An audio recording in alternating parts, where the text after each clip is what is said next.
Hello students, स्वागत है आप सभी का हमारे YouTube channel English with Ranjan sir पे। तो डियर, आज हम बात करने वाले, जैसा हमने पिछले वीडियो में देखा था, हमने एमीज आर के साथ इन्फिनेटिव का यूज देखा था कि एमीज आर के साथ इन्फिनेटिव का यूज कैसे करते हैं। क्योंकि हमने क्या करा है कि एक तो हमारी जो कॉन्सेप्ट है वो बात करूँ मैं, कि हमने सीखा है कि वाला है वाली लगा रहा है, मैंने उस वीडियो में बताया भी था, ठीक है। लेकिन आज हम करने वाले क्या है कि ये जो वाजवर है इसके साथ, ठीक है, ये जो वाजवर है इसके साथ हम इन्फिनेटिव को कैसे यूज करेंगे, ये हम इन्फिनेटिव को कैसे यूज करेंगे, ठीक है। वाजवर के साथ हम इन्फिनेटिव का यूज कैसे करेंगे और इसका क्या मतलब होता है। क्योंकि सबसे बड़ी बात मतलब से ही होता है। क्योंकि हमने देखा था लास्ट क्लास में, मैंने बताया भी था आपको कि बाला है वाली है ये को लगा रहता है, तो डियर वो वाला ज़्यादा ना बेटर नहीं होता, वो ज़्यादा दूर तक चलेगा नहीं, ठीक है। तो हम क्या करेंगे कि सबसे पहले स्टार्ट करते स्ट्रक्चर से इसको। तो पहले हम स्ट्रक्चर लिख लेते हैं। स्ट्रक्चर से आपका होगा सब्जेक्ट प्लस हम वाजवर लगा लेंगे, प्लस इन्फिनेटिव का यहाँ पर जो मतलब है वो है आपका टू प्लस वर्ब की बेस फॉर्म से। चूंकि ये फुल इन्फिनेटिव है, हम बेयर इन्फिनेटिव की बात नहीं कर रहे, हम वाजवर के साथ फुल इन्फिनेटिव का यूज करेंगे। तो हम यहाँ पर 2 + V1 ही लिख देते हैं। क्योंकि अगर जो बिगिनर्स हैं उनको ये आइडिया लग जाए कि वाजवर के बाद 2 + V1 ही लगाना है, ठीक है। फिर हम बात करेंगे subject plus वाजवर plus 2 + V1 plus object अगर है तो ठीक है, चूंकि ये तो आपका ऑप्शनल हो जाता है, ठीक है। ये क्लियर हो गई। अब हम इसका यूज करेंगे कहाँ, ठीक है। सबसे बड़ी बात है कि इसका यूज हम करेंगे कहाँ। तो हमने ऐसा सीखा था नॉर्मली कि लाइक वाला था लगा दिया, जैसे मैं जाने वाला था वह आने वाला था। तो डियर ये ना काम नहीं करेगा, जाने वाला था आने वाला था ये काम नहीं करेगा। रीज़न है ना कि हम इसका मतलब नहीं समझते। अगर मैं बोल रहा हूँ कि मैं जाने वाला था तो क्या एक्शन पूरा हुआ या नहीं हुआ, और अगर नहीं हुआ तो क्या रीज़न था कि एक्शन पूरा नहीं हुआ। तो ये सारी चीज़ें आज की वीडियो में आपको मिलने वाली है। तो देखिए, बात हम वही कर रहे थे कि बाला था वाली थी से काम तो होने वाला नहीं है, ठीक है। चलिए, तो क्या करेंगे हम, इसका यूज कब करेंगे। इसमें सबसे पहले बात तो आप ये देखिए कि एक्शन वाज नॉट डन, ठीक है। हम लिखेंगे पहले व्हेन टू यूज, कि यूज कब करना है। ये हो गया action was not done in the past, action was not done in the past, ठीक है। Action was not done in the past because there was no compulsion,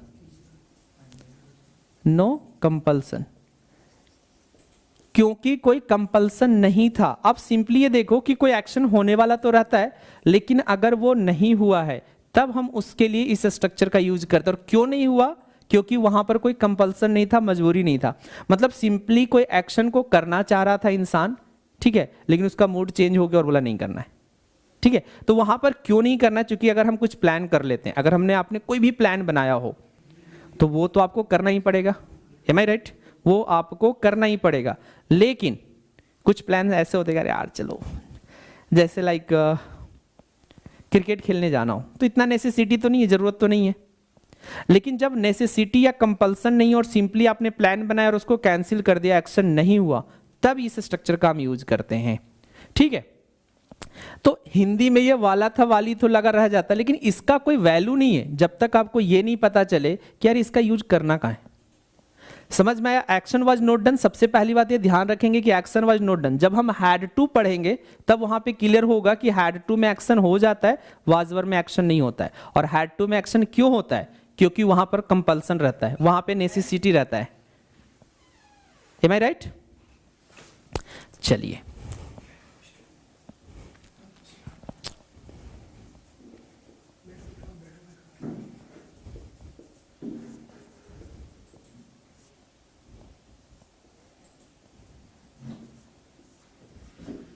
मैं उससे कल मिलने वाला था।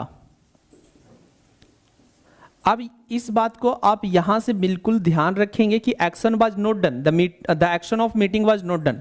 मिलने का जो काम था वो कंप्लीट नहीं हुआ। सो हम लिखेंगे I was to I was to meet him लिख दें या हर लिख दें।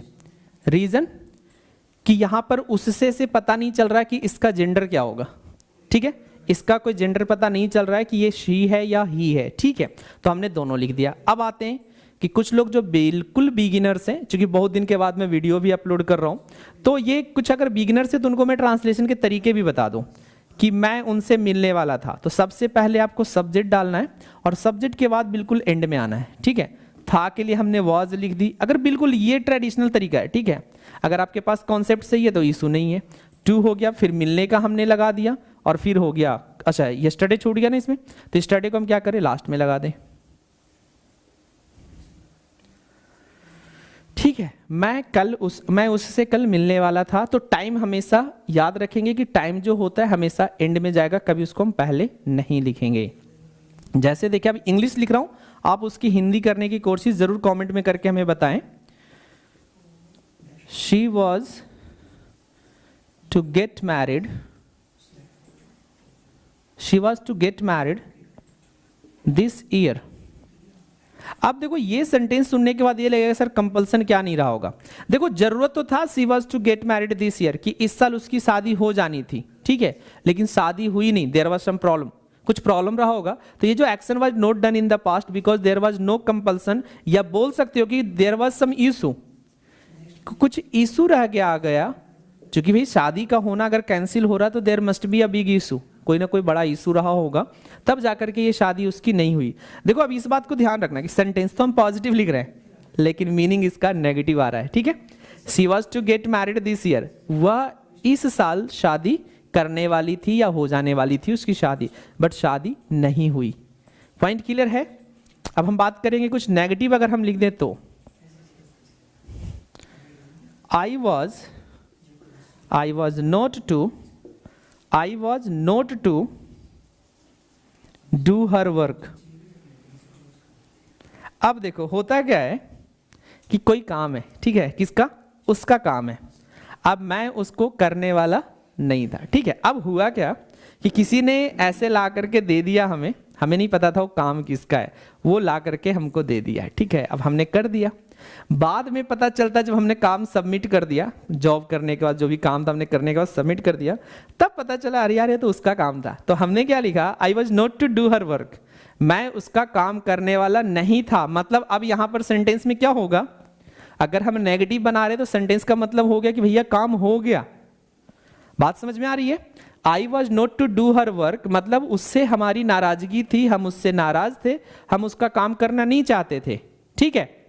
लेकिन किसी ने चुप्पे से, किसी ने सीक्रेटली तरीके से उसका काम मुझसे करवा लिया। तो याद रखेंगे कि जब पॉजिटिव सेंटेंस होगा तो नेगेटिव मीनिंग आएगा, और जब नेगेटिव सेंटेंस लिखेंगे तो पॉजिटिव, मतलब पॉजिटिव में एक्शन नहीं होने का मीनिंग रहेगा, और जब हम नेगेटिव लिखेंगे तो उसमें एक्शन होने का मीनिंग रहेगा। ठीक है यहां तक। चलिए नेक्स्ट आते हैं, हम दो चार एग्जांपल्स कर लेते हैं। We were to win the match. अब देखिए सेंटेंसेज ना बहुत तरीके के मिलेंगे जो कंपल्सन से मैच नहीं कर रहे हैं, तो सिंपली आपको ध्यान यही रखना है कि एक्शन होने वाला था लेकिन देयर वाज सम रीजन और देयर वाज सम कंपल्सन, उसके कारण वो नहीं हुआ। ठीक है, we were to win the match, हम लोग मैच जीतने ही वाले थे, माइट भी कोई इशू आ गया इसके कारण से मैच नहीं जीत पाए, हम लोग मैच हार गए। Point clear. We were to win the match. तो ये था dear was were plus infinitive का यूज कि हम कैसे करते हैं। चलो इसी तरह के क्लासेज में अभी आई थिंक कि मैं क्लासेज अभी एक हमारे नए चैनल बना है, ठीक है, वहां पर अभी हम लाइव क्लासेज ले रहे हैं, तो आप वहां पर जुड़ सकते हो MWF में। मैं 11:30 बजे, अगर आप लोग हमारे टेलीग्राम चैनल से नहीं जुड़े तो टेलीग्राम चैनल से जुड़ जाना। रंजन सर इंग्लिश सर्च करोगे आपको मिल जाएगा टेलीग्राम चैनल और टेलीग्राम ग्रुप, तो जहां पे मैं लिंक शेयर कर दूंगा अपनी लाइव क्लासेज की। क्लियर। और मैं अपनी क्लासेज भी अब शेड्यूल करूंगा लास्ट 9 बजे से रात को, और 25 तारीख से एक हम पेड कोर्सेज स्टार्ट करने जा रहे हैं, वो भी अभी 1 महीने के लिए यूट्यूब पर रहेगा, लेकिन 1 महीने के बाद वो आपको ऐप पे मिलना शुरू हो जाएगा। तो अगर ये भी आप जानकारी लेना चाहते हैं कि सर हम कोर्स को बाय कैसे करेंगे, बिल्कुल फंडामेंटल, बिल्कुल बेसिक ऑफ इंग्लिश चलेगा एंड बिल्कुल अमेजिंग तरीका होगा, वहाँ पर अमेजिंग आपको कंटेंट मिलेंगे। तो इसके लिए आपको करना क्या है कि हमारे व्हाट्सअप नंबर नीचे आपको स्क्रॉल करते रहता है, उसमें आपको हमारा व्हाट्सअप नंबर मिलेगा, वहाँ पे आप हमें मैसेज कर सकते हैं। टेलीग्राम चैनल से आप जुड़ जाइए अगर आप टेलीग्राम चैनल से नहीं जुड़े, चूंकि वहाँ पे मैं कुछ कंटेंट शेयर करते रहता हूँ, लाइक क्लास टाइमिंग हो गया, यूट्यूब के सेशन हो गए। अभी अनअकैडमी पर मैं सेशन नहीं ले रहा हूँ, लेकिन बहुत जल्द अनअकैडमी पर भी मैं सेशन लूँगा।